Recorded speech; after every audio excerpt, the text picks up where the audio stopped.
Merci André. Ma maison sera appelée maison Pardon? de prière. Ma maison sera appelée maison de prière. Non?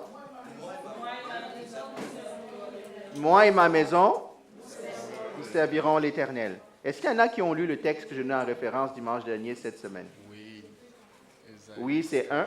Pardon? Oui. Fais attention à la référence que tu vas donner là.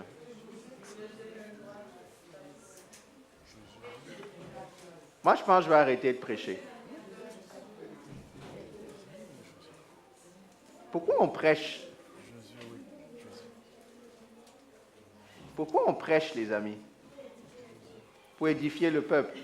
Mais pour que le peuple fasse quoi après? Qu'il aille travailler un peu. Ne vous contentez pas, n'est pas me faire honneur ou faire honneur à un prédicateur que de juste écouter ce qu'il dit. Hein? Ça ne fait pas honneur au prédicateur. Moi, ce qui fait honneur au prédicateur, c'est quand il parle, on part après sonder les Écritures. On part après nous-mêmes mâchouiller, on part nous-mêmes chercher.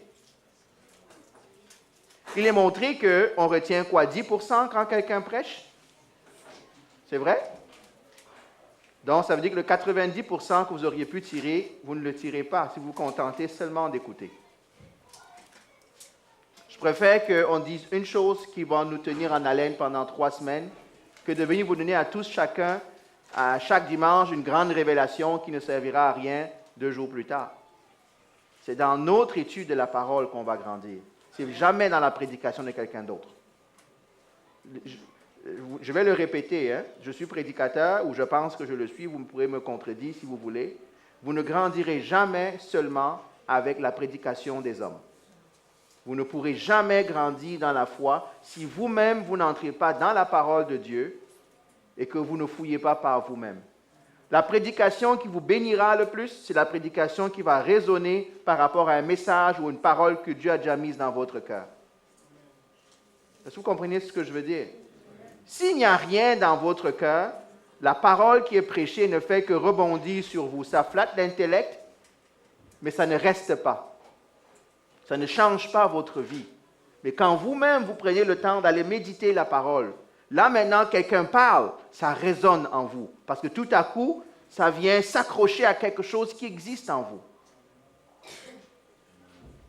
Je sais que ce n'est pas l'évangile populaire, hein? Mais je ne connais pas d'autres chemins, les amis. Hein? Moi, mon appel, c'est vous préparer à rencontrer le Seigneur. Ce n'est pas que vous ayez une deuxième voiture. Ce n'est même pas que vous soyez guéri si vous êtes malade. Ça, c'est les effets secondaires de la marche avec Dieu. J'aurai l'occasion de reparler de ces choses-là. Parce que c'est important qu'on s'examine. Qu'est-ce qu'on fait là? Qu'est-ce qu'on fait là? Si j'avais besoin que vous ayez une deuxième voiture, je vous prêterais de l'argent. C'est plus simple comme ça. Mais ce n'est pas ça l'objectif. La Bible nous dit, Paul nous dit, ce qui m'intéresse, ce sont vos âmes. Ce qui intéresse notre ministère, c'est vos âmes. Et si nos âmes ne réagissent pas à ce que le ministère fait, alors nous sommes en train d'échouer. Ça, je vous le dis en toute transparence et en toute honnêteté, si ce que nous faisons n'arrive pas à toucher votre cœur, alors il y a quelque chose qui ne va pas. Soit en nous, soit en vous. Et ce n'est pas une deuxième voiture ou un mariage ou une bénédiction matérielle qui changera ce fait-là. Parce qu'on marche avec Dieu, malgré, on l'a lu tout à l'heure, dans les bons et les mauvais moments, dans les hauts et les bas de notre vie, la base de notre vie, c'est notre relation avec le Seigneur. C'est comment on est accroché à lui. Oui, les effets secondaires font qu'on va prier, Dieu va vous guérir. On va prier, Dieu va vous bénir. Mais ce n'est pas ça l'Évangile. Ça, c'est les effets secondaires d'un médicament. Est-ce que vous êtes d'accord avec ce que je dis? Parce que Dieu peut vous bénir complètement sur cette terre et vous arrivez au ciel et vous dit, je ne vous ai jamais connu.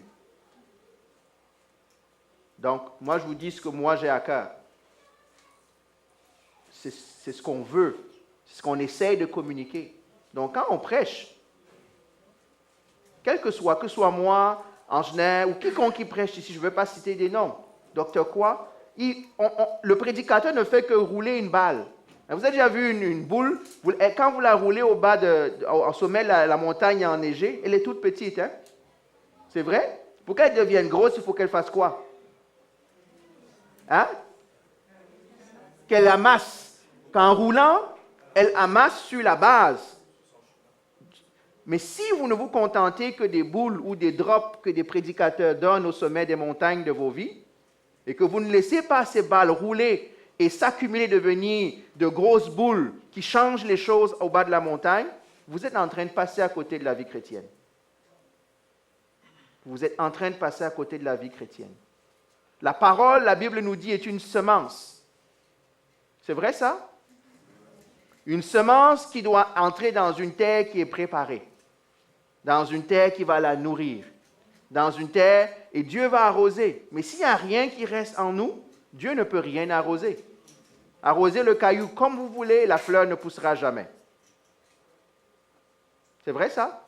Je sais qu'on fait des miracles en science maintenant. Hein? J'ai vu où tu mets un produit, ça pousse le gazon pousse même sur le ciment. Ça, c'est les solutions du monde qui finissent. Chaque année, il faut que tu recommences. Il n'y a pas de racines. Donc, je voudrais vous encourager de ne pas vous tromper sur la nature de la marche avec Christ, sur les bases de la marche avec Christ. Donc, on va relire ensemble Josué, chapitre 24, les versets 14 à 28. On a chanté tout à l'heure, je dis oui. À quoi avez-vous dit oui? Pardon? Au Seigneur? À la volonté de Dieu. C'est ça à quoi vous avez dit oui. Donc, Josué chapitre 24, les versets 14 à 28. Est-ce que c'est bon? Donc, je vais lire d'une seconde 21. Maintenant, craignez l'Éternel et servez-le avec intégrité et fidélité. Faites disparaître les dieux que vos ancêtres servaient de l'autre côté de l'Euphrate et en Égypte, et servez l'Éternel. Mais si vous ne trouvez pas bon de servir l'Éternel, choisissez aujourd'hui qui vous voulez servir. Soit les dieux que vos ancêtres servaient de l'autre côté de l'Euphrate, soit les dieux des Amoréens dans le pays desquels vous habitez. Quant à ma famille et à moi, nous servirons l'Éternel. Le peuple répondit, nous n'avons certainement pas la pensée d'abandonner l'Éternel et de servir d'autres dieux. En effet, c'est l'Éternel qui est notre Dieu. C'est lui qui nous a fait sortir, nous et nos pères, d'Égypte, de la maison d'esclavage. C'est lui qui a réalisé sous nos yeux ces grands prodiges et qui nous a gardés pendant tout le chemin que nous avons parcouru et parmi tous les peuples au milieu desquels nous sommes passés. Il a chassé devant nous tous les peuples, y compris les Amoréens qui habitaient ce pays. Nous aussi, nous servirons l'Éternel, car c'est lui qui est notre Dieu. Josué dit au peuple, vous ne serez pas capables de servir l'Éternel, car il est un Dieu saint. Il est un Dieu jaloux. Il ne pardonnera pas vos transgressions et vos péchés. Lorsque vous abandonnerez l'Éternel et que vous servirez des dieux étrangers, il se retournera contre vous et vous fera du mal. Il vous fera disparaître après vous avoir fait tant de bien. Le peuple dit à Josué, non, car nous servirons l'Éternel. Josué répliqua au peuple, vous êtes témoins contre vous-même que c'est vous qui avez choisi l'Éternel pour le servir. Il répondit, nous en sommes témoins. Il dit, faites donc disparaître les dieux étrangers qui sont au milieu de vous et tournez votre cœur vers l'Éternel, le Dieu d'Israël. Le peuple dit à Josué, nous servirons l'Éternel notre Dieu et nous lui obéirons. Josué conclut ce jour-là une alliance avec le peuple. Il lui donna une prescription et une règle à Sichem. Il écrivit tout cela dans le livre de Dieu. Il prit une grande pierre qu'il dressa là, sous le chêne, qui se trouvait à l'endroit consacré à l'Éternel. Puis il dit à tout le peuple, la pierre que voici servira de témoin contre nous, car elle a entendu toutes les paroles que l'Éternel nous a dites. Elle servira de témoin contre vous, afin que vous ne reniez pas votre Dieu. Josué renvoya donc le peuple, chacun rentra dans son héritage. Amen. Seigneur, bénis ta parole et aide-nous encore, Seigneur, à marcher sur ce chemin que tu mets devant nous, Seigneur. Merci, toi qui nous aides, Saint-Esprit. Nous voulons t'ouvrir nos cœurs. Nous voulons nous concentrer sur toi et nous voulons recevoir de toi, Seigneur. Merci pour la semence. Pour certains, merci pour le fait que tu arroses et que tu permettes à notre terre encore de porter du fruit à ta gloire. Béni sois-tu. Amen. On a dit que marcher avec Dieu, C'est une alliance. D'ailleurs, la parole de Dieu, on connaît le Nouveau Testament, l'Ancien Testament. Certains vont dire l'Ancienne Alliance et la Nouvelle Alliance. Marcher avec Dieu, c'est une alliance. L'alliance qu'on prend avec Dieu, c'est de chanter ce qu'on a chanté tout à l'heure tous les matins. Je dis oui, Seigneur. Je dis oui sans savoir ce que aujourd'hui sera. Parce que je sais que quel que soit par quoi je vais passer, tu seras avec moi. Pas bon, les choses difficiles comme les choses faciles. Mais ça prend qu'on dise oui. On a vu dimanche dernier, on a vu les 2 premiers points, on a vu que servir l'Éternel, c'est un choix personnel. Personne ne peut choisir de servir Dieu à votre place. Est-ce qu'on est d'accord? C'est un choix. Josué dit, ma famille et moi. Il s'inclut. C'est mon engagement. Est-ce qu'il y en a qui se lèvent le matin quand vous priez, vous dites, Seigneur, aujourd'hui je veux te servir? Aujourd'hui je te dis oui? Vous devez le faire. Nous devons le faire tous les matins. Rappelez à qui notre vie appartient. Rappelez à notre âme à qui elle doit être soumise. Rappelez aux enjeux que vous allez rencontrer cette journée-là, que oui, je choisis de servir l'Éternel. Parce qu'il y aura des moments dans votre vie, dans votre journée, où vous aurez à faire des choix. Et le choix que nous devrons faire, c'est le choix qui plaira à l'Éternel. Qu'on le veuille ou non, que ça nous plaise ou non, c'est ça qu'on prend comme engagement. Donc, on a vu dimanche dernier que servir l'Éternel est un choix personnel. On a aussi vu qu'on ne peut pas servir l'Éternel tout seul dans son coin. Il dit, ma famille et moi, j'ai besoin de l'autre. Je ne crois pas, et je vous dis le fond de mon cœur, je ne crois pas aux chrétiens qui vivent détachés de tout corps, qui vivent chez eux dans un sous-sol, à faire du YouTube à longueur de journée, à scanner tous les prédicateurs qui existent partout dans le monde, aussi bons soient-ils, ça n'en fait pas d'eux des gens qui marchent pour moi selon la parole de Dieu. Ça prend un corps, ça prend un endroit où je vais me frotter, où on va me frotter. On a besoin les uns les autres. La décision que vous prenez, moi et ma famille, impacte les autres. Si vous êtes dans une famille et que vous décidez de servir l'Éternel, laissez-moi vous dire une chose. Si le reste n'a pas pris le même engagement que vous, ça créera des frictions entre vous. C'est vrai?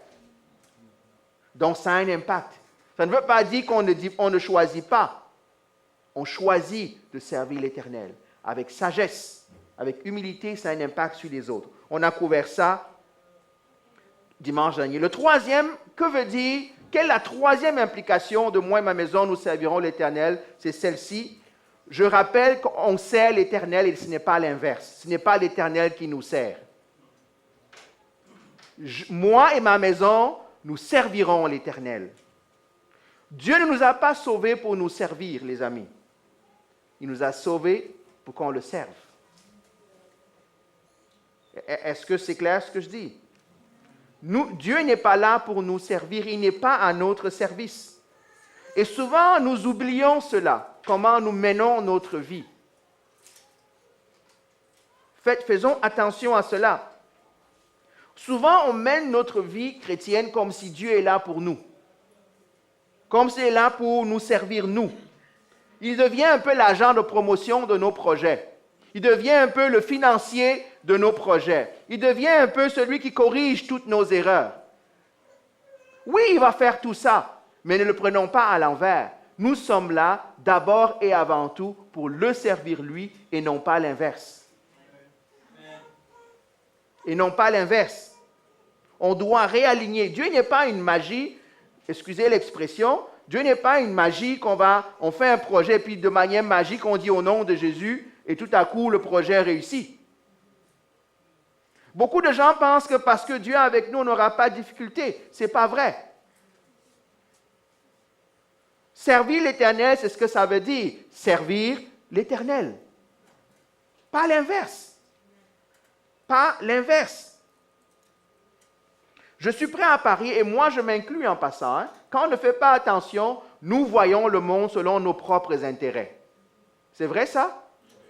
Nous voyons les choses selon nos projets, selon nos ambitions, pas selon le point de vue de Dieu. Combien de fois on a prié selon le point de vue de Dieu? Dans une situation qui nous désavantage. C'est facile de prier parce qu'on sait que voilà ce que Dieu veut et ça nous arrange. Mais combien de fois prions-nous pour que la volonté de Dieu s'accomplisse dans une situation qui n'est pas à notre avantage?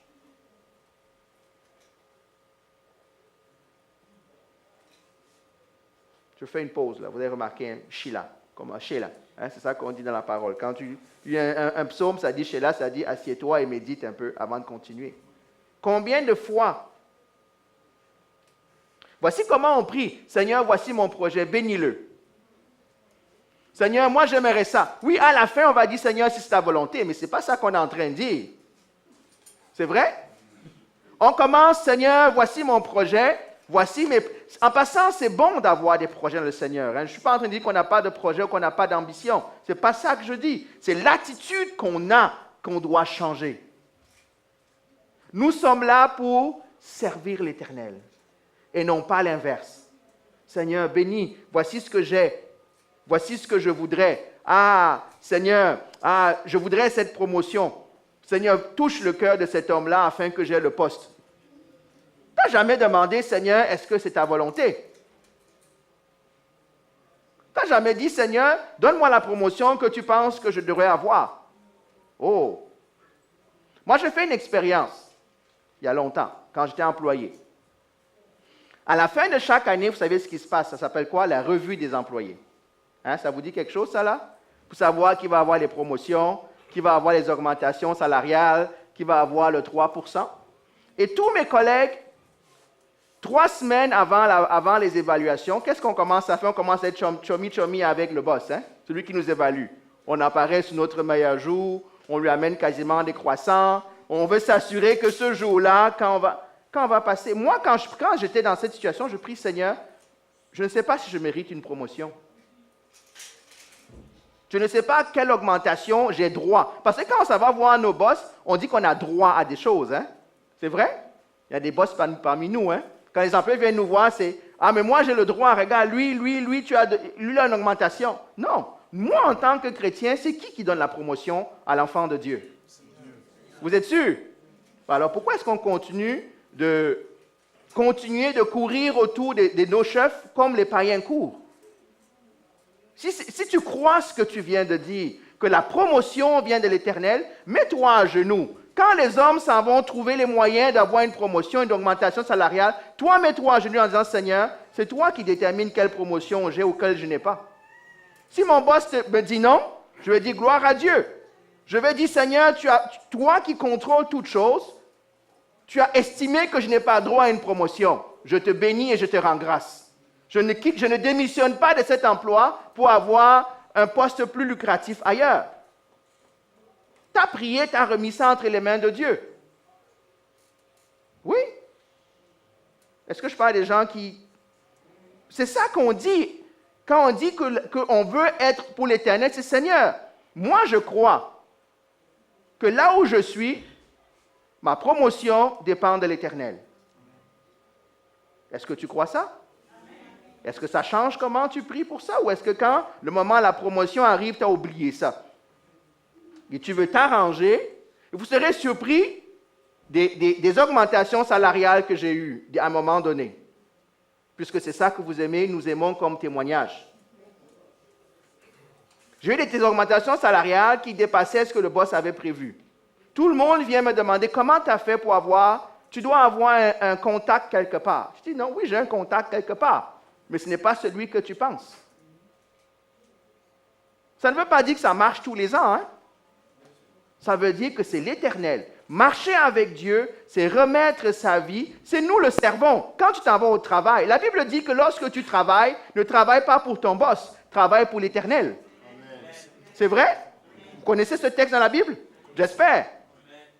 Parce qu'il dit que même si ton boss n'est pas gentil, sers-le comme si tu servais l'Éternel. Ça veut dire que s'il doit y avoir une promotion, c'est tu travailles pour qui? Pour ton boss ou pour l'Éternel? Donc, si l'Éternel estime qu'il est temps que tu aies une promotion, je vous assure que vous aurez une promotion.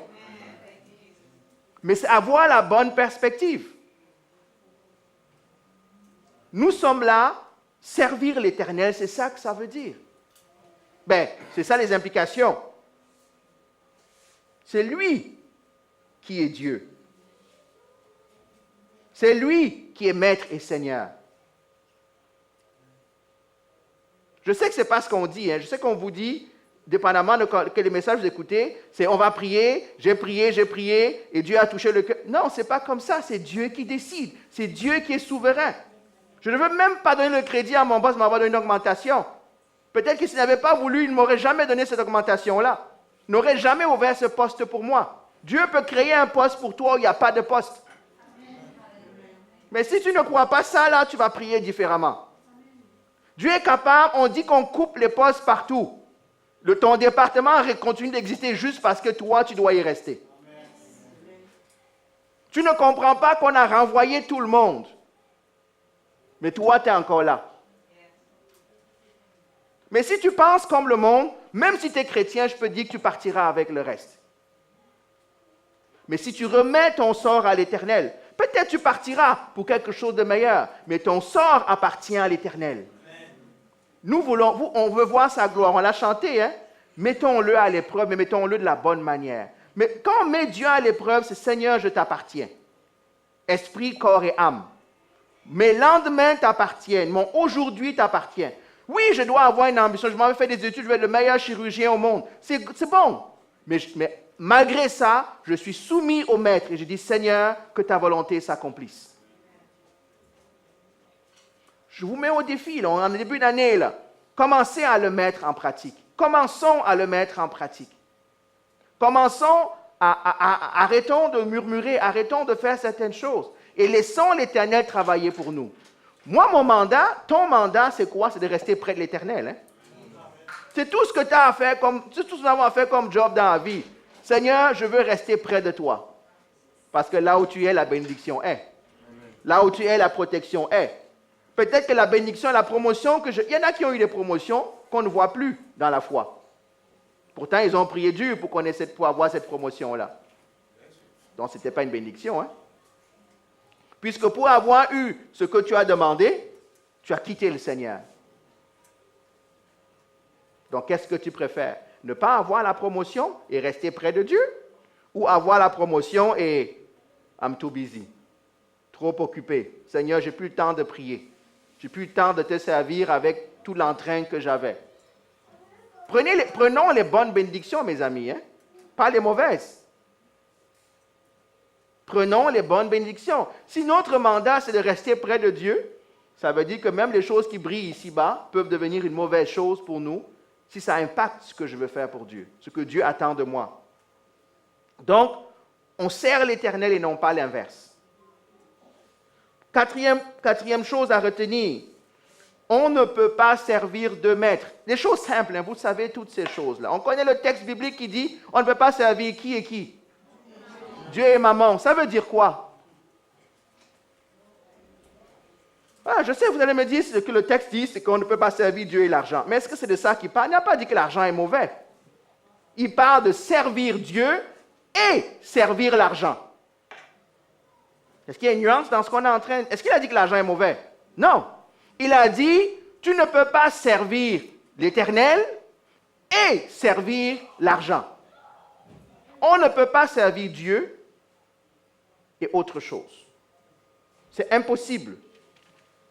Il y a un problème de qualité, il y a un problème avant tout d'allégeance. Vous savez c'est quoi l'allégeance? À qui je rends des comptes? À qui je suis fidèle? Est-ce à l'Éternel ou est-ce à l'argent? Nous arrivons avec nos rêves, nos défis. Mais si on ne fait pas attention, on est en train de servir la promotion. On est en train de servir le matériel. Ah, on va à l'église. On prie. On parle en langue. On fait des miracles. Mais notre cœur est en train de servir la promotion. Notre cœur est en train de servir l'argent. On ne peut pas servir deux maîtres. En passant, ce n'est rien de nouveau. Josué le dit au peuple. Vous ne pouvez pas servir l'Éternel. Verset 19. Vous ne serez pas capables. Car il est un Dieu saint, il est un Dieu jaloux. Il ne permet pas qu'il y ait de compétition. Ça, c'est une bonne jalousie, ça. Vous ne pourrez pas. D'ailleurs, on le voit tout à l'heure. Servez-le avec intégrité et fidélité au verset 14. Faites disparaître les dieux que vous... Imaginez, ils ont marché dans le désert pendant 40 ans. Ils ont marché, ils ont conquis la terre promise. Et ils avaient encore dans leur backpack, dans le backsack, là, hein, de l'or qui représentait des dieux. Imaginez 40 ans dans le désert, tu as soif, hein? Est-ce que l'or, ça pèse? Ou est-ce que c'est léger? Ça pèse, hein? Mais ils avaient ça sur le dos. Ils abandonnaient peut-être les habits, mais le Dieu en or, il l'avait dans le sac. Pas grave, Seigneur, mets-moi de belles chaussures, bénis mes jambes pour que je porte mes idoles.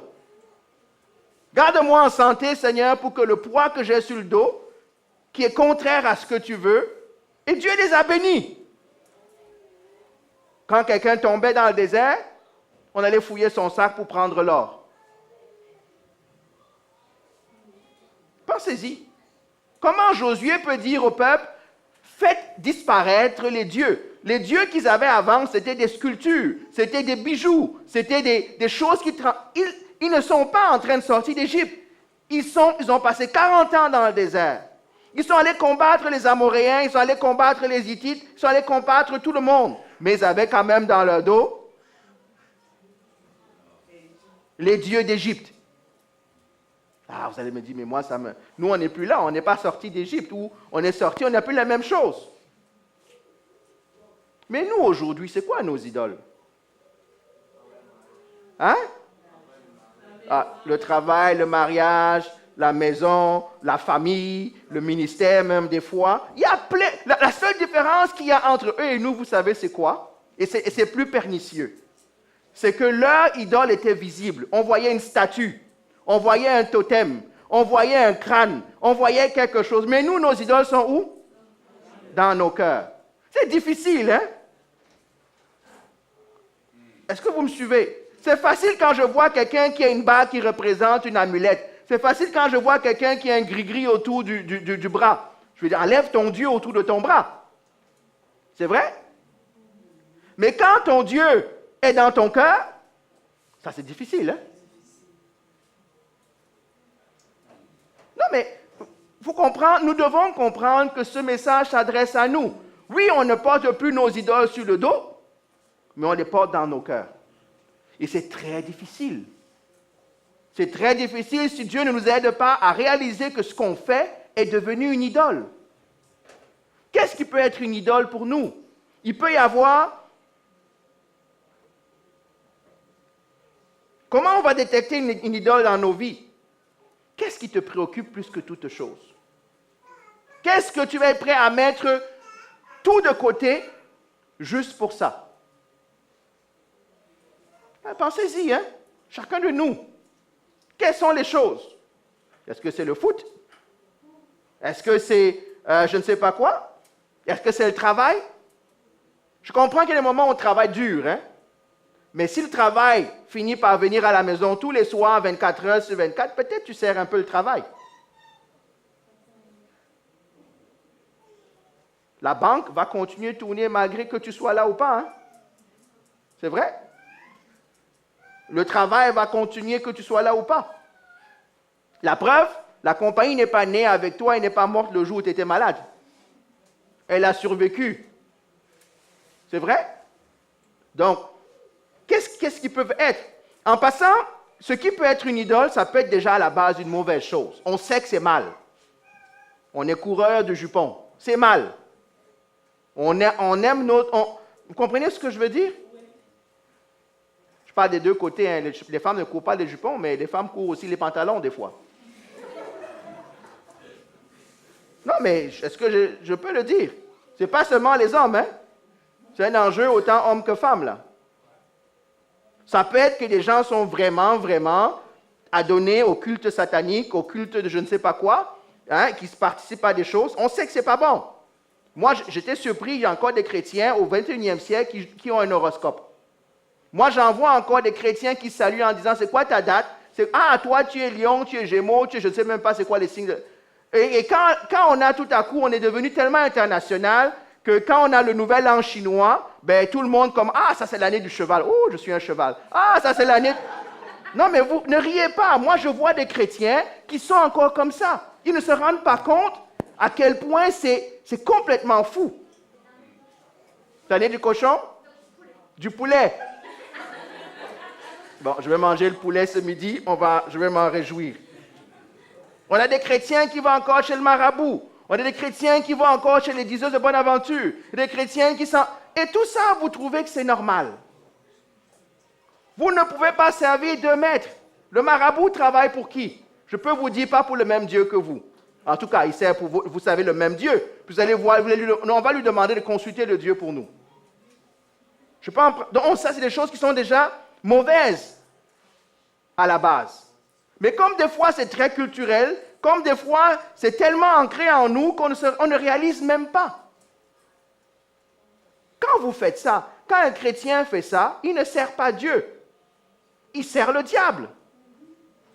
Je ne vais pas parler avec, comme on dit chez moi, avec l'eau dans la bouche, là. Je suis clair. Quand vous faites ça, vous servez le diable. Donc ça peut devenir une idole. On peut servir des choses qui sont neutres en soi. Neutre, ça veut dire ce n'est ni bon ni mauvais. On est d'accord? L'argent, un match de foot, c'est ni bon ni mauvais. Mais ça peut devenir quelque chose de mauvais si on le met au-dessus d'autres choses. Hein, il y a certains programmes télé qu'on ne doit pas vous appeler à ce moment-là.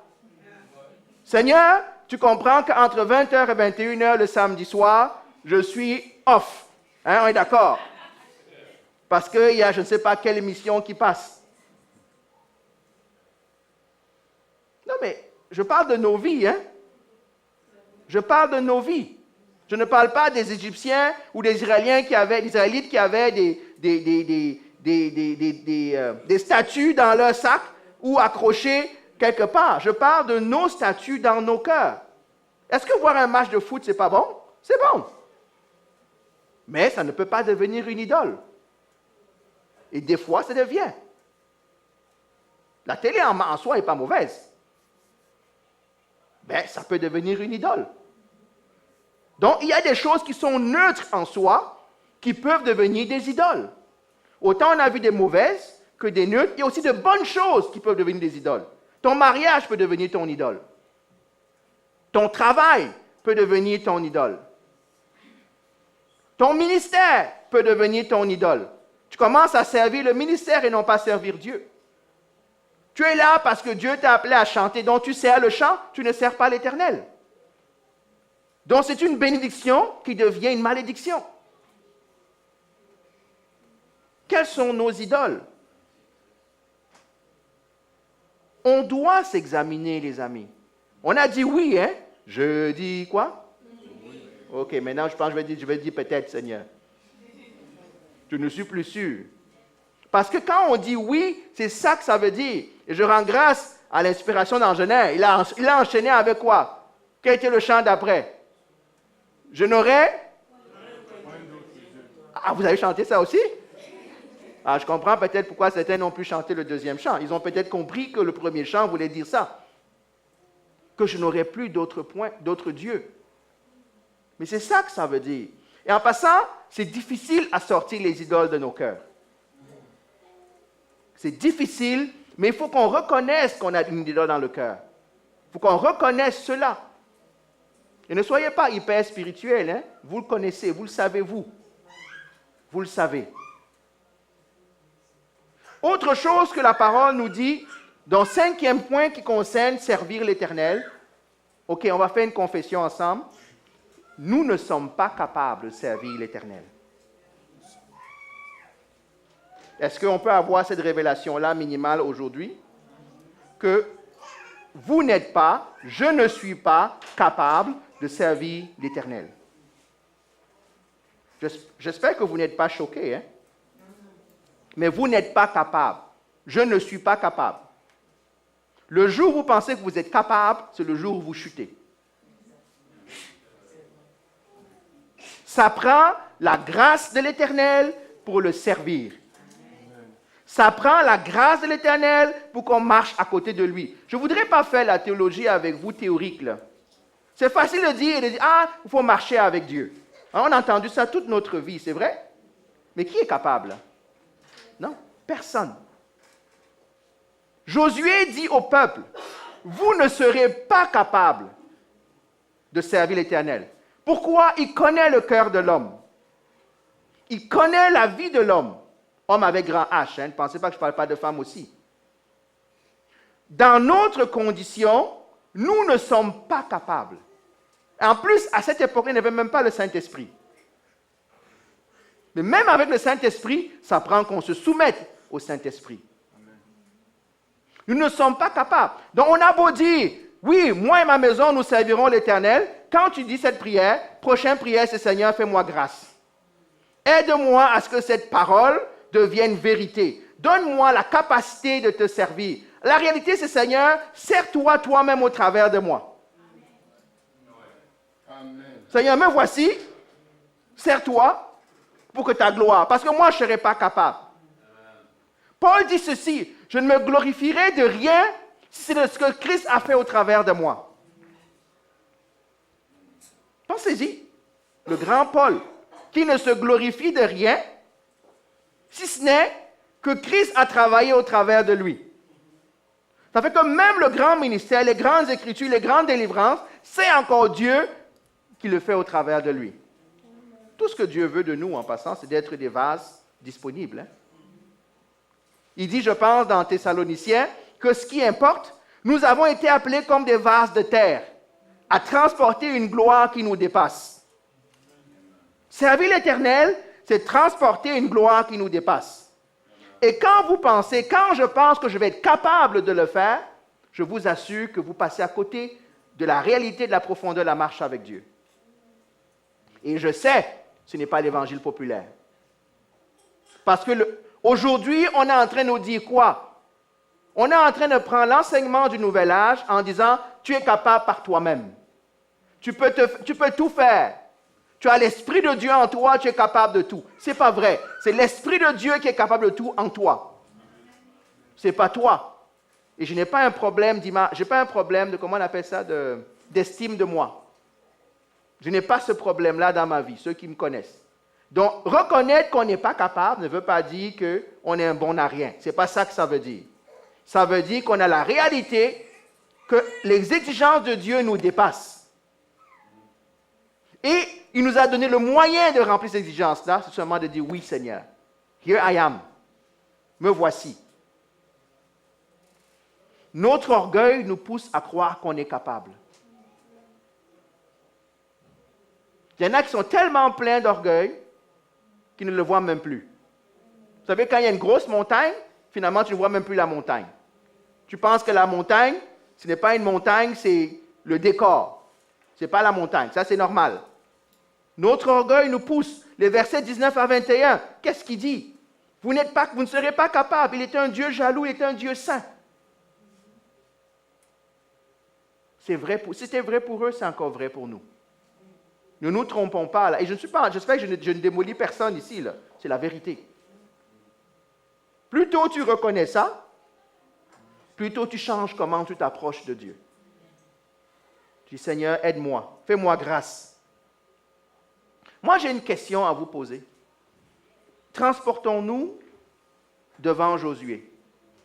D'accord? Quand Josué dit ça au peuple. Auriez-vous répondu comme le peuple ou auriez-vous répondu, je ne suis pas capable?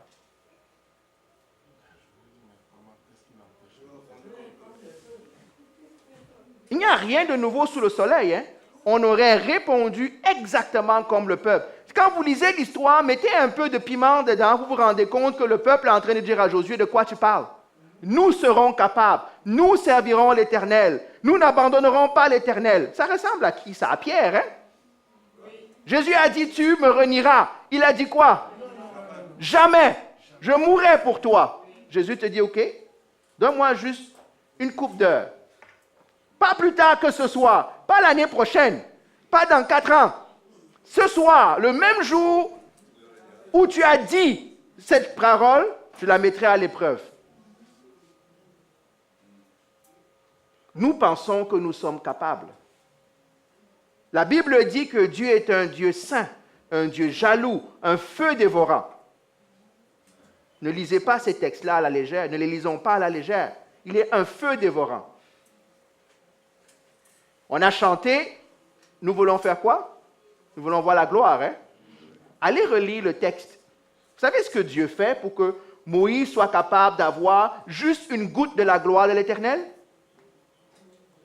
Il dit, non, il ne lui a pas seulement tourné le dos, il l'a caché dans une fente de la montagne, il a mis sa main sur lui, il a dit, alors tu ne verras que mon dos. Parce que personne ne peut me voir et vivre.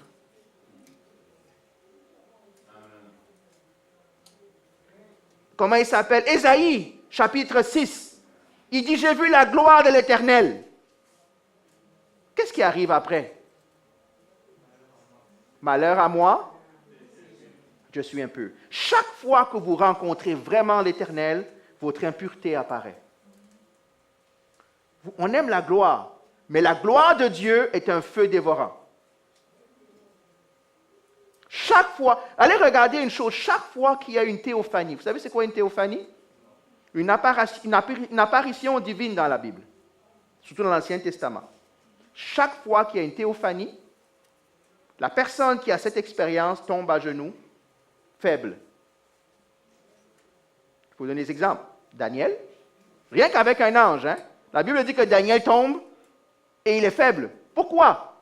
Parce que la gloire qui rayonne d'un être parfait consume tout ce qui est péché en nous. On n'a pas la force de se tenir debout.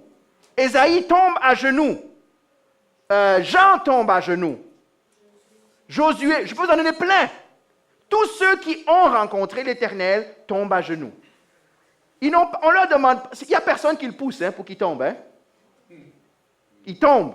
Pourquoi? Parce que sa condition de pécheur est incapable de se tenir dans la présence de Dieu. Dieu, nous ne sommes, je vous dis la vérité là. Dieu t'a appelé à faire quelque chose, commence à dire à Dieu, comme Moïse, je ne suis pas capable, Seigneur. Ne prends pas tes clics et tes claques en disant, Seigneur, je te rends grâce, j'attendais juste le go, me voici, le nouvel apôtre du siècle vient de naître. Le nouveau, je ne sais pas quel chanteur, si Dieu quel que soit où Dieu t'a appelé. Première réaction, là, si tu es sage, mets-toi à genoux, Seigneur, je ne suis pas capable. N'essaye pas de le duper quand tu fais cette prière, il connaît ton cœur. Hein. Si ton cœur dit que tu es capable, il va savoir. Il n'écoute pas ta bouche, il écoute ton cœur. Ne dis pas juste pour dire comme ça, si le pasteur pose la question, tu dis oui, j'ai dit, hein, mais dans ton cœur, tu n'étais pas tu étais debout. On n'est pas capable. Et ce n'est pas, je vous dis, ce n'est pas un problème d'estime de soi, c'est une réalité.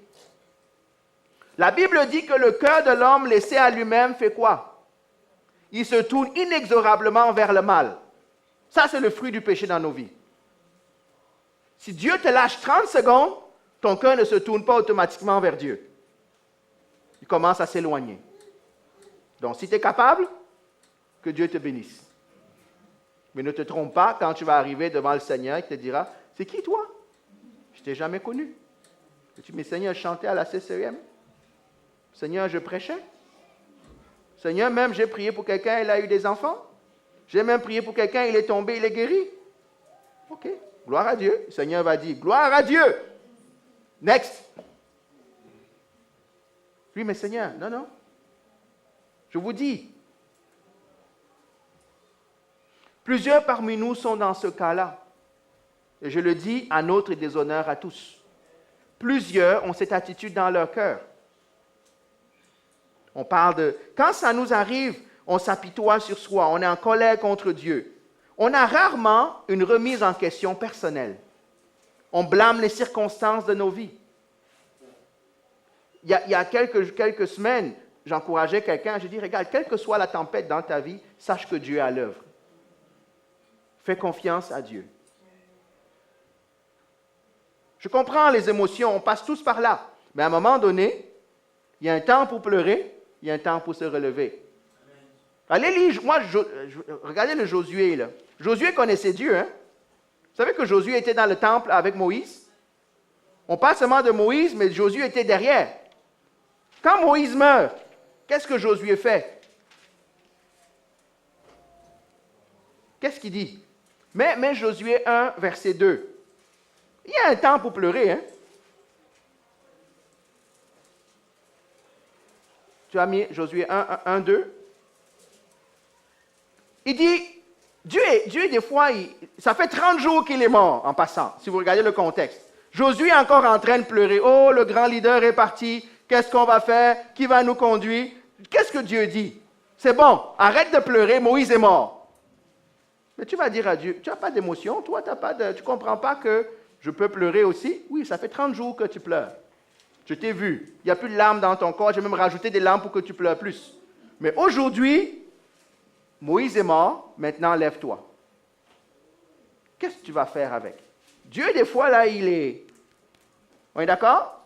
Moi, quand j'ai lu ce texte-là, je dis, Seigneur, tu es un sans-cœur. Tu n'as pas de cœur. Je viens de perdre mon enfant, je viens de perdre ma femme, je viens de perdre mon mari, je viens de perdre mon travail. Et tu me dis, lève-toi et c'est fini? Est-ce que tu sais combien d'années j'ai travaillé pour avoir ce travail-là? Est-ce que c'est la souffrance que j'ai eu, l'amour que j'avais pour cet enfant-là? Quelle que soit la tragédie de notre vie, il y a un temps où Dieu dit, enough is enough. Enough is enough. Parce que la vie continue. Hein?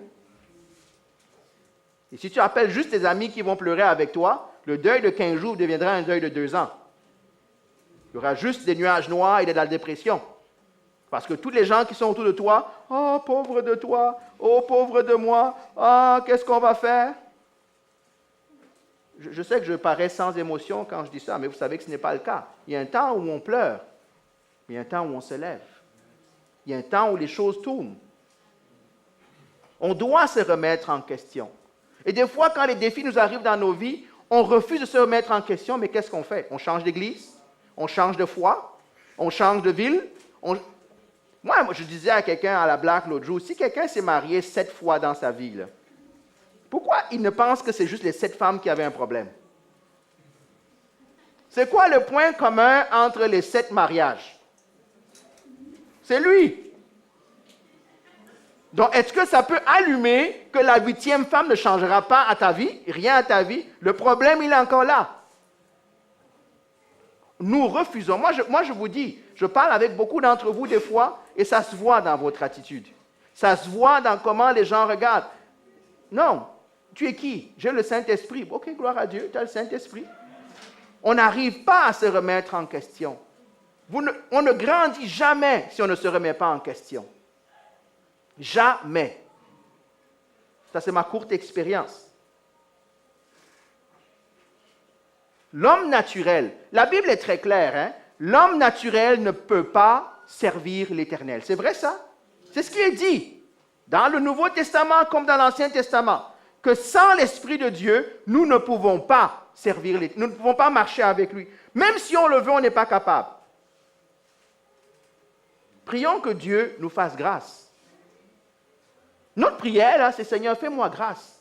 Je viens le matin, je suis prêt à jouer au piano. Seigneur, fais-moi grâce de t'honorer dans ce que je vais faire. Je comprends que tu as mis des dons et talents pour que les notes sortent bien, mais fais-moi grâce, Seigneur. Parce que c'est ta gloire, pas la mienne. C'est ta gloire. 6e chose, j'ai presque fini.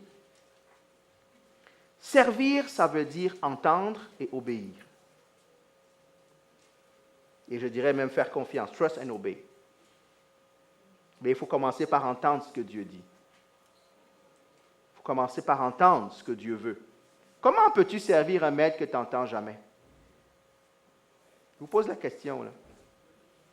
Comment peux-tu servir un maître que tu n'entends jamais? Est-ce que vous êtes capable de lui servir? C'est impossible.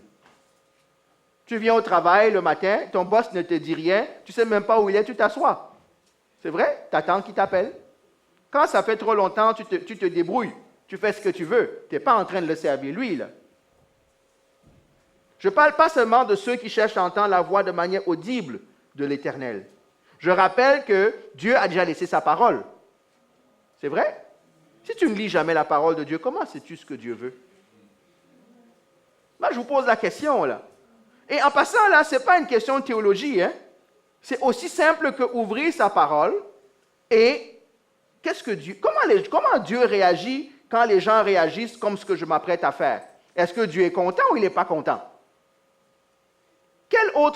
Si on n'est pas capable d'avoir ça qui est entre les mains, on va à la librairie, là, tu l'achètes en chinois, en coréen, tu peux me l'avoir anglais, français dans le même livre. Si tu parles 4 langues, tu peux m'avoir 4 versions complètement différentes. Il y a même ça en patois dans certains dialectes. Il y a ça en créole aussi, non? Ben, en lingala même, OK. On a. Mais nous sommes une nouvelle génération de chrétiens. Et c'est une des choses que personnellement je reproche au charismatisme. On dit, c'est pas grave, la parole. On a le Saint-Esprit. Il nous dira quoi faire. Moi, j'ai vu quelqu'un qui priait, Seigneur, le matin, quand je me lève, dis-moi quelles chaussettes porter. Ça paraît très spirituel quand on dit ça, hein? Ce n'est pas spirituel du tout. C'est complètement fou. Complètement fou. Ça ne veut pas dire que Dieu ne peut pas te dire un jour, toi, maintenant, aujourd'hui, là où tu pars, mets-toi en blanc. Dieu est capable de dire ça. Mais il ne va pas faire ça 365 jours de l'année. Et ceux qui attendent que Dieu leur dise par quel pied se lever le matin, finissent par rester couchés toute la journée. Je parle de manière métaphorique de nos vies, là. On attend encore que Dieu nous parle quand il nous a déjà parlé. Avant de chercher quelque chose à rajouter dessus, prends déjà ça comme exemple. Travaille déjà avec ça. Montre à Dieu que ce qui est plus facile à suivre, tu es capable de le suivre. Pour que lorsque Dieu te dise quelque chose dans ton esprit, tu ne sois pas en train de dire « arrière de moi, Satan ». Parce que Dieu va demander des choses bizarres, potentiellement. Jésus a dit à ses disciples « je m'en vais mourir ». Est-ce qu'ils ont dit « gloire à Dieu » ? Ils ont dit quoi ? Que cela ne plaise. Nous empêcherons cela. Et qu'est-ce que Jésus a dit ? Quand Paul s'apprête à aller à Jérusalem et il dit aux personnes que je ne vous reverrai plus le visage, pardon, je ne veux pas parler québécois, qu'est-ce que les gens font? Ils pleurent, ne pars pas. Après, il continue. Dieu envoie un prophète, Agabus. Il dit, l'homme à qui appartient cette ceinture sera livré de cette manière aux païens. Qu'est-ce que les grands évangélistes sont là, commencent à faire? La Bible dit qu'ils commencent à décourager Paul à aller à Jérusalem. C'est vrai? La réaction de Paul est bizarre, hein? Il dit quoi? Il faut que je m'en aille faire ce que Dieu attend de moi. Ma vie importe peu. Mais si on n'a pas l'Esprit de Dieu, qu'est-ce qu'on va faire? Arrière de moi, Satan. Moi, je ne veux pas mourir. Et ça prendra juste qu'une personne vienne nous dire le contraire. Ah, tu as parlé selon Dieu, parce que ça résonne dans ce que je veux vraiment. Et là, OK. Ah, c'est toi, Agabus, hein? OK, c'est toi, Luc, hein? OK, Luc, tu as l'Esprit de Dieu, et Dieu a dit que non, à travers toi, ne pars pas, donc je ne pars pas. Non. Est-ce que Luc ment quand il dit ça? Il montre qu'on peut réagir, même étant un être spirituel, on peut réagir selon la chair, selon l'émotion. Et souvent, ça empêche d'entendre la voix de l'Éternel. Heureusement qu'il n'y a plus de prophètes comme dans l'Ancien Testament, hein? ou plus beaucoup, là. Moi, je lisais l'histoire d'Ézéchiel, c'est terrible. Hein? Il dit, tu vas marcher nu. Tu vas rester sur un côté pendant 180 jours. Côté gauche. Au milieu de l'année, Seigneur, quel jour encore? Le 30 juin? OK. Tu changes de côté. Il lui dit, tu vas manger, voici ce que tu vas manger, et tu vas cuire ta nourriture dans les excréments d'hommes. Je parle du Dieu que nous avons dit oui, hein? Il est capable de nous demander des choses bizarres. Capable de nous demander des choses bizarres. Heureusement qu'il ne demande plus trop ce genre de choses-là. Hein? Ou il ne demande pas ça à n'importe qui, parce que j'imagine qu'il demande ça à quelqu'un qui sait qu'il ne va pas prendre la peau d'escampette et fuir en courant. Là. Il ne te demandera jamais ce genre de choses le premier jour. Hein? Mais plus tu marches avec lui, plus il peut te demander des choses bizarres, qui paraissent bizarres pour toi. Mais vas-tu encore dire oui? Entendre et obéir. Pour moi, c'est une source de déception. Le peu de volonté, parmi nous, je parle à notre assemblée ici, le peu de personnes qui vont aux études bibliques, le peu de personnes qui viennent aux prières. Moi, ça me donne un indice, c'est votre fin réelle de la parole de Dieu. Je ne dis pas qu'il faut venir à toutes les rencontres. Mais il y en a, ça fait 4 ans, 5 ans qu'ils ne sont jamais venus. Ils ne savent même pas c'est quoi l'heure où ça se passe. Où est votre faim? Où est votre soif? Je vous pose la question. Et ne me dites pas que vous méditez la parole tout seul à la maison. C'est un gros mensonge. Un gros mensonge. Donc, où est votre faim? Où est votre soif à dire oui au Seigneur? Voulez-vous juste que Dieu nomme un prof par... Il y a une blague lorsque Ségolène Royal voulait être candidate à la présidence en France. Vous vous rappelez de ça? Et quand elle faisait le débat avec Sarkozy, il y avait le problème de l'insécurité dans certains secteurs.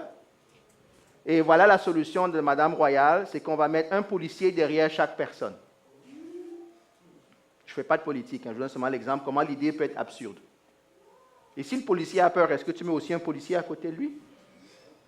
Finalement, pour protéger une personne, tu as 4 ou 5 personnes. Beaucoup d'entre nous veulent un service personnalisé.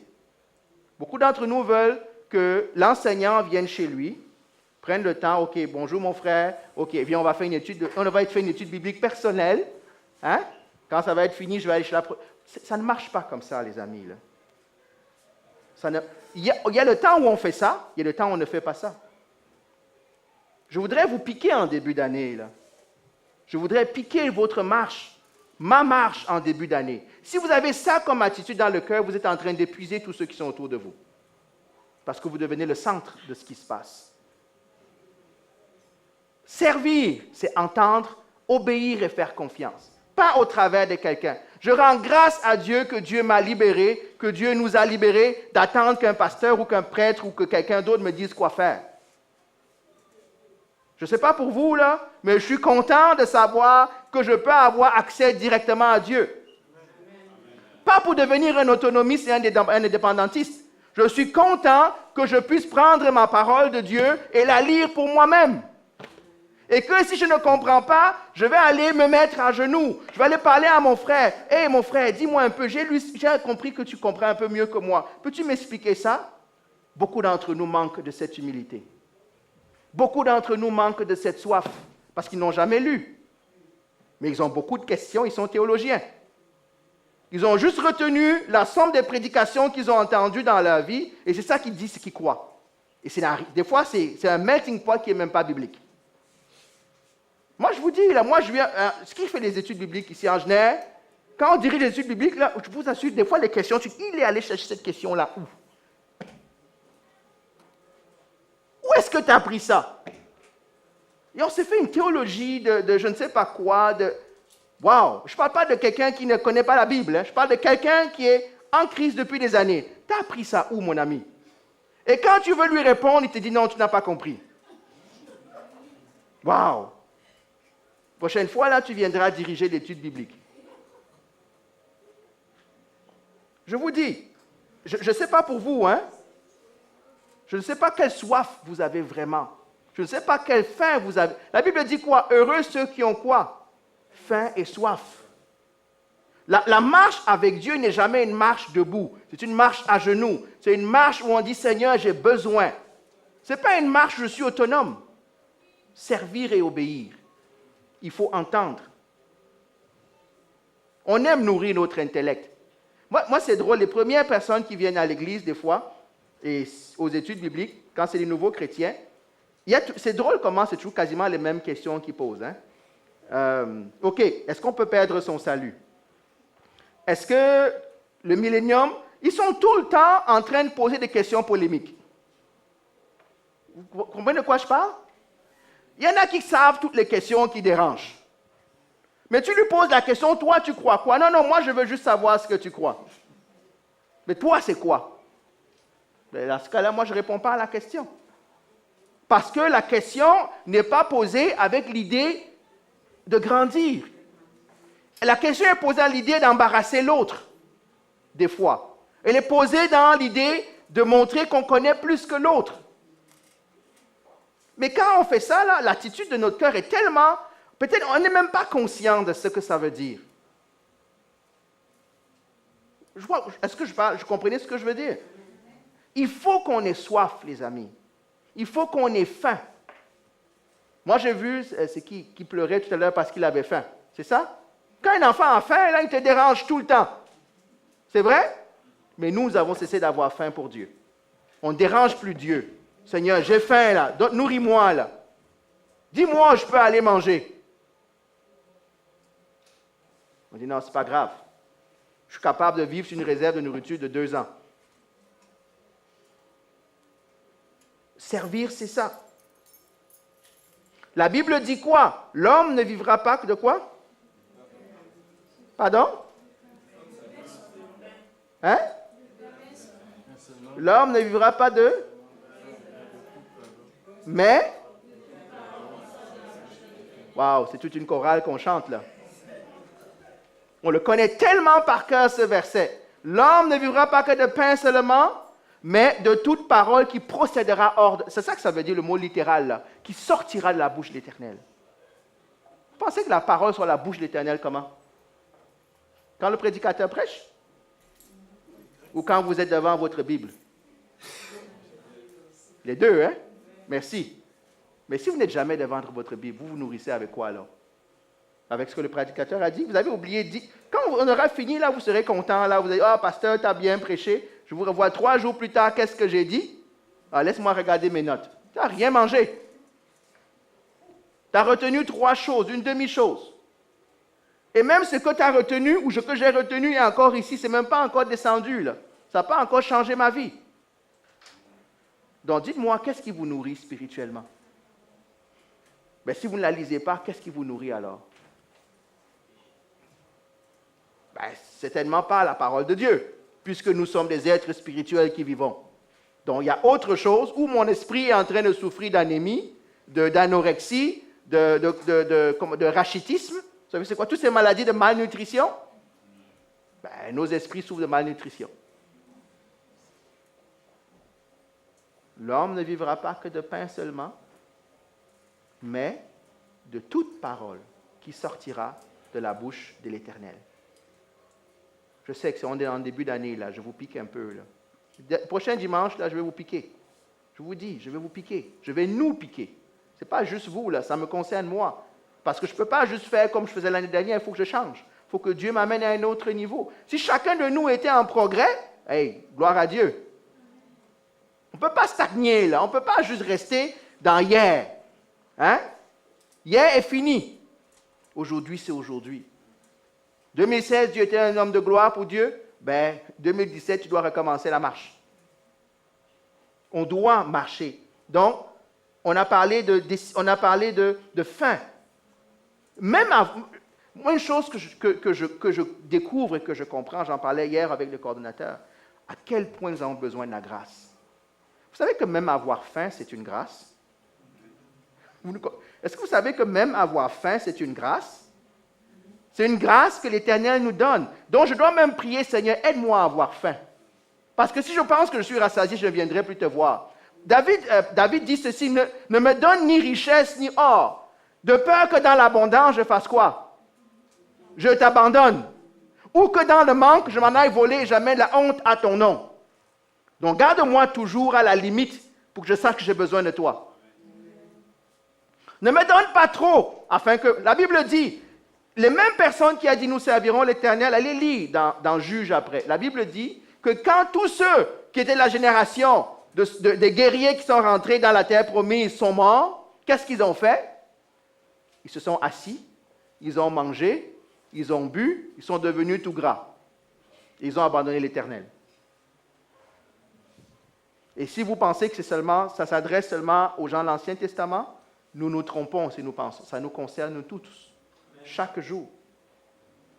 Dernière chose, dernier point, je l'ai déjà dit, je vais juste le répéter. Servir ne dépend pas des circonstances de nos vies. Tu peux être malade et servir l'Éternel. Tu peux être divorcé et servir l'Éternel. Ne me posez pas la question est-ce qu'on a le droit de divorcer un Seigneur. Il y en a qui sont divorcés. La vie a fait qu'ils sont comme ça. Mais si tu es là, sers l'Éternel. La Bible dit, dans la condition où tu es, sers l'Éternel. Au sommet de la montagne, au creux des vallées, sers l'Éternel.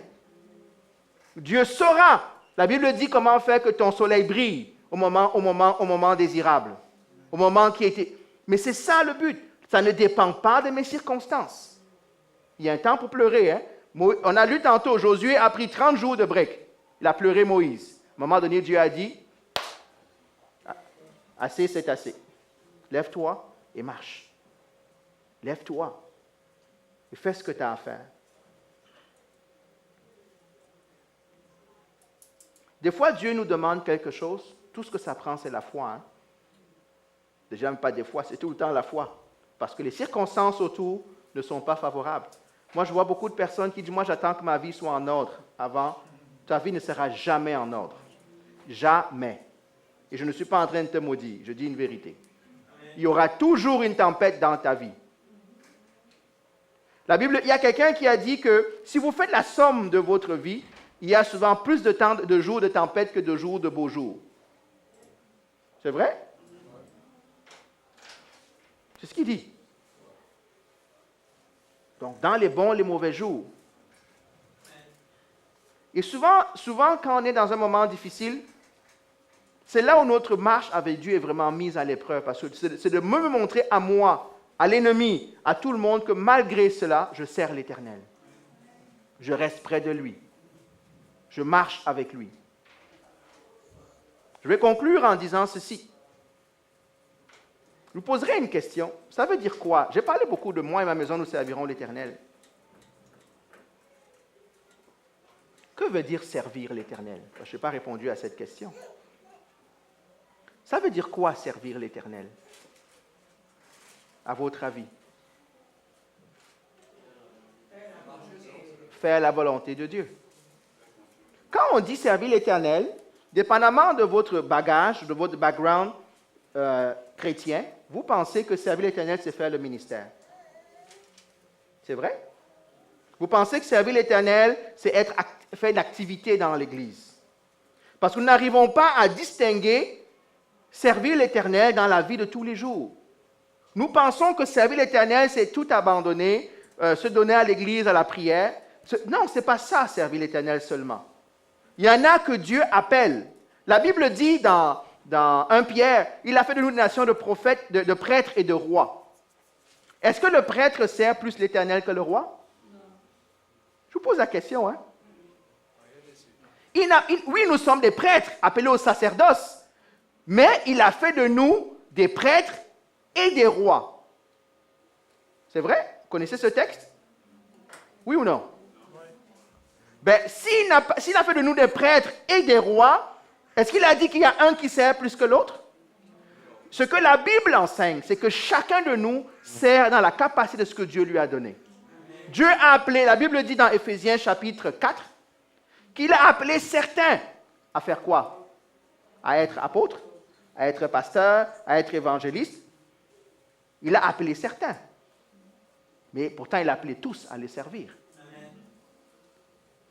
Servir l'Éternel, ce n'est pas faire le ministère. Servir l'Éternel, c'est faire sa volonté. C'est lui obéir. C'est dire, Seigneur, me voici. Je m'en vais au travail. Comment je peux te servir ici au travail? Je vais te servir minimalement en étant un témoin pour toi. Témoin ne veut pas dire prendre la Bible et taper sur la tête de tout le monde. Par mon comportement, par comment je suis différent des autres, comment tu me laisses être différent des autres. Servir, c'est tout simplement être disponible. C'est tout. Hein? Un cœur de serviteur, c'est un cœur qui est disponible. Il faut déplacer les chaises, je vais déplacer les chaises. Il faut prêcher, je suis capable, je vais prêcher.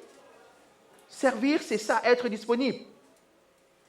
À la maison, au travail, à l'église, quel que soit l'endroit où Dieu nous place. Si on a le cœur pour servir, Dieu saura transformer ce que nous avons dans nos vies comme opportunité pour le servir. Mais toujours à sa gloire. Même si on n'est pas obligé de prêcher, on peut servir l'Éternel sans avoir jamais prêché dans sa vie.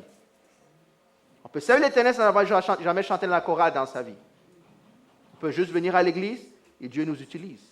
On peut marcher avec lui et Dieu nous utilise. Combien de gens au travail, des fois, vous posent des questions qu'ils ne vous auraient jamais posées en venant ici à l'église? Je parle de païens, là. Combien de vies est-ce qu'on peut influencer juste par un conseil judicieux? Peut-être des personnes qui ne seront jamais chrétiens avec vous en même temps. Mais peut-être vous allez mettre une marque, vous allez laisser une marque dans leur vie. Ils vont venir te dire, toi tu as une sagesse. Pensez à Joseph. Joseph avait une sagesse que les autres n'avaient pas. Daniel avait une sagesse. Et ça, c'est un des défis qu'on a. On pense que servir l'Éternel, c'est ne rien faire. Daniel a servi l'Éternel pendant combien d'années? Est-ce qu'il allait à l'église? Non, il allait au temple comme tout le monde. J'imagine que le jour de la prière, quand on se réunissait pour prier, Daniel prenait un siège comme tout le monde et était béni par le rabbin qui prêchait. J'imagine. Il ne vivait pas dans un donjon ou dans une tour coupée de tout. J'imagine que quand Daniel se réunissait avec Shadrach, Meshach et Abednego, il s'asseyait et il parlait de ce que l'Éternel fait. Et il s'écoutait. Amen? Mais pourtant, la vraie réputation de Daniel vient de quoi? De ce qu'il a fait aux côtés de Nebuchadnezzar. En tant que conseiller du roi païen qui venait de violenter son peuple. Daniel est connu pour ça. Mardoché, Esther. Elles étaient quoi? Des prêtres? Oui, dans le sens qu'elles étaient mises à part pour l'Éternel. Mais elles servaient l'Éternel dans la position où elles étaient.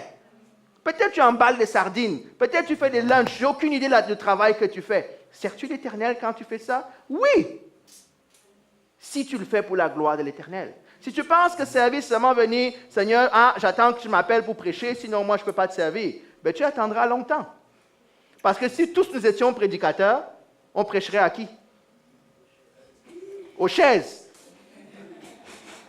Si tous, Dieu nous appelait à chanter, on chanterait pour qui? Pour l'Éternel, vous me direz. Mais on amènerait qui? Dieu a fait des gens qui prêchent, Dieu a fait des gens qui chantent, Dieu a fait des gens qui administrent, Dieu a fait des gens qui font je ne sais pas quoi. Mais c'est tout ça qui fait l'appel de Dieu. C'est tout ça qui fait l'appel de Dieu. Dans ma prière, comme on a dit ceci et j'ai fini. Faire du roi. La Bible dit, faites de l'Éternel vos délices. Recherchez premièrement quoi? Si nous sommes capables d'appliquer ça dans notre vie de tous les jours, il y aura un grand changement dans nos vies. Il y aura un grand changement dans ta vie. De dire que lorsque je passe, Seigneur, c'est quoi l'intérêt de ton royaume dans la décision que je vais prendre? C'est quoi les délices que tu me demandes d'avoir dans cette situation pour ta gloire? Vous serez surpris. Ayons juste ce réflexe-là de commencer à dire, on connaît tous ces versets-là, hein? C'est vrai? On l'a chanté comme une chorale tantôt, là. Plein de versets. Mais maintenant, mettons-les en pratique. Obéissons. Faisons confiance à Dieu. Laissons-le glorifier son nom dans votre vie. Dans notre vie. Et je ne parle pas de la CCM, je parle de chacune de nos vies. De voir que Dieu travaille. Être sensible aux besoins de Dieu. On a chanté ce matin, je dis oui. On a dit dimanche dernier que j'espère que certains d'entre vous l'ont fait formellement à la maison. Moi et ma maison, nous servirons l'Éternel. De se rappeler cela, que je veux servir l'Éternel. J'ai fini en disant les besoins de l'Éternel. Dimanche prochain, on va essayer de voir, est-ce que Dieu a des besoins? On va prier. S'il y en a qui veulent prier, prends le temps. Dis, Seigneur, j'ai dit oui et je le crois, je le pense vraiment. Seigneur, aide-moi à ce que ce oui-là ne devienne pas ma honte. Aide-moi parce que je me rends compte que je ne suis pas capable. Je me rends compte que j'ai encore plein de bagages et de casseroles que je traîne avec moi. Je me rends compte qu'il y a encore plein de choses. Seigneur, aide-moi à ce qu'à la fin de la journée, ton nom soit glorifié dans ma vie. Et que si, Paul dit que si j'ai à me glorifier, je me glorifierai de mes faiblesses. Parce que quand je suis faible, alors je suis fort. Mais nous voulons être forts. Alors que Dieu dit non, tu ne peux pas être fort. Tu es faible. Il faut que tu le reconnaisses. Donc prions, que ça engage chacun d'entre nous. On va prier, que le Seigneur nous aide. Seigneur, nous voulons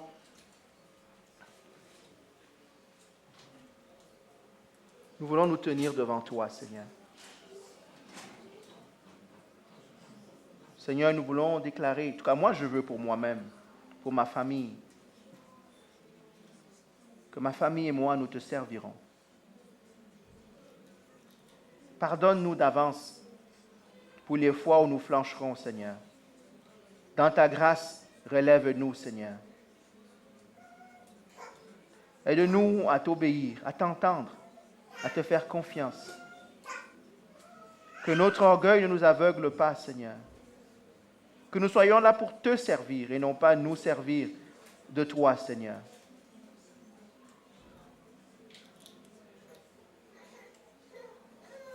Seigneur, je prie pour ton peuple. Je prie pour chaque personne ici, chaque personne qui n'est pas là.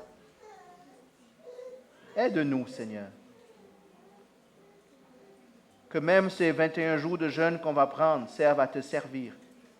Parce que Anne a dit, on parlait de Anne, on disait, elle servait l'Éternel dans le jeûne et la prière. Seigneur, aide-nous.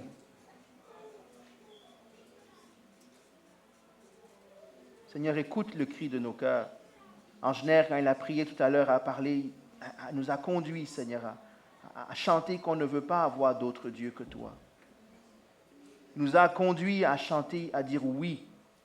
Père, que ce oui ne soit pas seulement notre bouche, mais que ce soit le reflet de notre âme, de notre esprit, Seigneur. Que notre âme, Seigneur, se soumette, Seigneur. Que le moi s'efface, afin que la gloire de l'Éternel soit manifeste. Seigneur, plusieurs parmi nous ont des questions, plusieurs parmi nous ont des défis. Certains même sont dans des situations très difficiles. Aide-les à lever les yeux vers toi, Seigneur. Et que le leitmotiv, que le mot d'ordre, c'est moi et ma maison, nous servirons l'Éternel. Aie pitié. Fais-nous grâce. David a dit, sonde-moi. Sonde nos cœurs, Seigneur. Et nos idoles, révèle-les-nous, Seigneur. Donne-nous l'humilité de les reconnaître, de nous humilier, te demander pardon et te laisser changer nos cœurs, Seigneur. Aide-nous à arrêter de marchander avec toi. Père, nous prions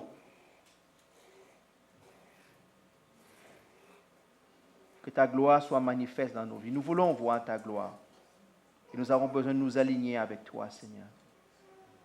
Nous voulons t'obéir. Nous voulons être disponibles pour toi. Nous voulons être des flèches dans ton carquois. Des flèches en qui tu peux avoir confiance. Parce que tu les auras modelées. Parce que tu les auras affûtées. Père, voici nos vies. Voici notre assemblée. Voici l'Église de Montréal, Seigneur. Voici ton Église. Que ta gloire soit manifeste, Seigneur.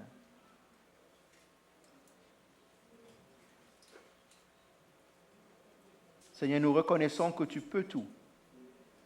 Mais nous reconnaissons aussi que nous voulons te servir. Sois béni. Sois glorifié, Seigneur. À toi la majesté, à toi l'honneur et à toi la gloire. Amen. Soyez bénis. S'il y en a qui ont besoin de prière, je suis disponible.